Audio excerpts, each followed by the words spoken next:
Greetings. My name is Matthew Kidder.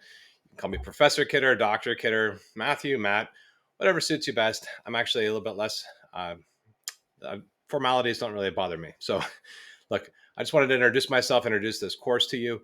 And just so I guess let's start about me, a little bit about me.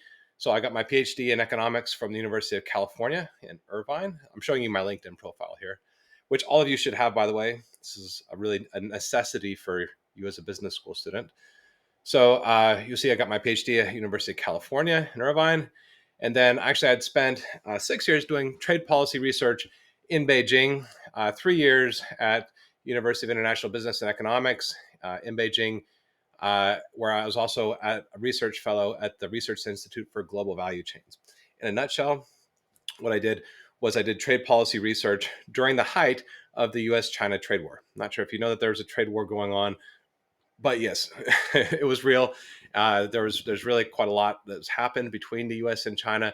A lot of stuff that's very interesting, and I was right kind of in the mix of that. So I had sort of tippy-toed out of China and said, "See you later," because quite frankly, it was politically very uncomfortable for me there. I've since written a lot of articles that are very critical about the Chinese Communist Party, and I'll be very upfront and say I'm a staunch just opponent of Chinese communism spreading through the globe. At the same time, I absolutely love and adore the Chinese people. And I think it's important that we always make a distinction there. It's very easy to start creating these us and them groups, and that's completely wrong. Okay. Chinese people are amazingly just beautiful in terms of their culture, so many things. Their government, though, I got a beef with them. I'm not afraid to say it. Okay, and I think that's where we need to stand. And I hope that by the end of this course, you'll see some of the reasons why we should be kind of concerned. And just in general, macroeconomics. I mean, how do you feel about the economy? Have any of you all felt the sense and pressure that, hey, guess what? Prices are higher than they used to be? Have you seen inflation? I'm sure if you shopped in any capacity at the grocery store or anything else, you felt inflation. Now, there's a lot of other currents, and this is how I want you to think of this course, is trying to understand the currents. This is a social sort of study about the currents that pull us and the movements and the momentums that drive us into these different sort of outcomes, like inflation and other types of outcomes.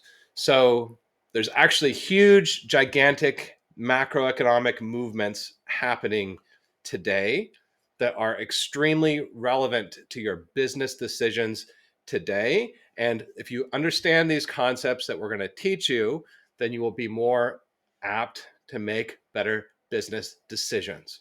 And let me just tell you, I've taken the principles of this course and applied them to my own personal life, and I've made hundreds of thousands of dollars doing that. And in fact, I'll tell you something. The bank is paying me right now to borrow their money. Hey, how great's that? By the end of this course, you'll understand why I can say what I just said, and you'll understand how I played just the principles of macroeconomics to make that kind of an outcome for myself. So I think that's pretty awesome. I hope you feel like it's pretty awesome. I'll tell you this. The course itself is going to be split into sort of these kind of two big sort of conceptual categories, and you should know this. So the first part of the course, we're going to start off with this concept of economic growth. And your textbook, by the way, Asimoglu, that's the author, he's a growth economist. So he does a very exceptional job of describing this idea of economic growth. So economic growth is one major concept in macroeconomics. And we need to sort of really keep that separate in our mind from another concept, which is that of fluctuations, the ups and downs. So the fluctuations and understanding the fluctuations, the business cycle, that's how I capitalize to make money, okay? The part about growth that we'll start off with, no, you won't probably make money on anything that we're going to start off with in the beginning of the class. So the beginning of the class, why is it important?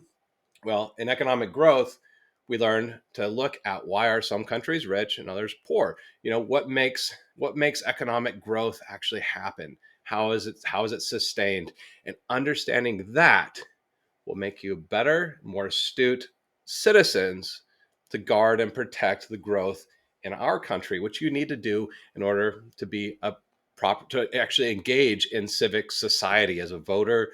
When you weigh in on things, how do you know when somebody's telling you, something that is going to actually influence growth or not? There's a lot of political people saying, "Oh, we're going to grow the economy, we're going to do all these things," and actually, a lot of the topics that they say, really, a lot of them have almost nothing to do with economic growth itself.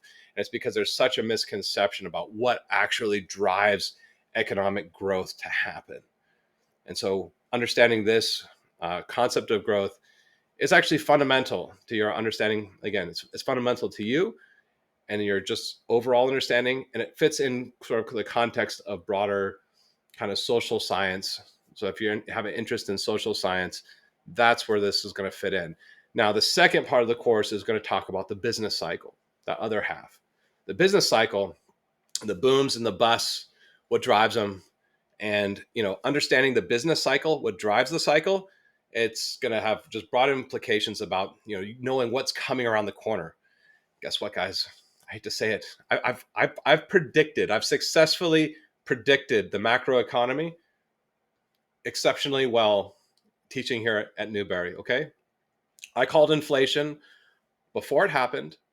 People said it was going to be a spike and then like we're going to have inflation and it's going to go away. I knew that wasn't going to happen just by knowing quantity of money theory, which you'll learn in this class. I knew that wasn't going to happen. It was written all over the wall. We're going to have inflation. It's going to be sticking around for years. But guess what? I'm seeing a change in my predictions now. So what I said is that we'll have inflation for about 3 years. 3 years is about what I calculated about estimate. Okay. That's now we're about to that point that I said originally about that 3 year window. That 3 year window now is starting to change.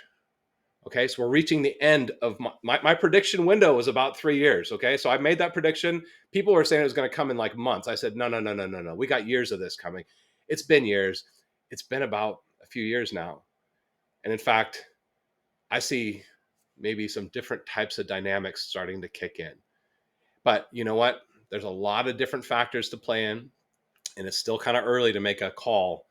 And I think maybe by the end of this class, we're going to have some ideas about some changes that are coming around the corner. Clearly, it seems that we are headed into an economic downturn. I hate to tell you that, okay? But you'll understand why, okay? And what's driving it, and how do we get there? You must understand, how did we get there? How did we get to this spot? Especially in an election year. I'll tell you this, because there is so much just hype about election, about whose fault it is. Everyone's finger pointing and who knows what. Economic fundamentals will teach you how to differentiate and how to make just proper judgments about how do we get here. It's actually clear in the data. We're going to look at data. We're going to look at data from the Federal Reserve.